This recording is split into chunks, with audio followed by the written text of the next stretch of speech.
কিছুদিন আগে কিছু খুব একটা ভালো শীত সেমন পড়তো না, কিন্তু এখন আজ 2-3 দিন থেকে বেশ যাক একটু হালকা ভারী, বেশ যতই দিন যাচ্ছে ততই ভালোই শীত পড়ছে।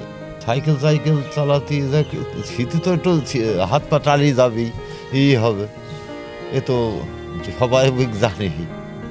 শীত তো হঠাৎ 4 দিন যাবৎ অতিরিক্ত শীত একটু, এর কদিন আগে একটু হালকা ছিল, কিন্তু হঠাৎ করে অতিরিক্ত হয়ে গেছে।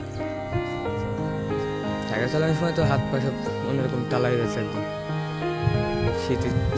শীত তো একটু বেশি অতিরিক্ত। সাইকেল চালালে একটু হাওয়া বাতাস লাগে আর একটু বেশি শীত।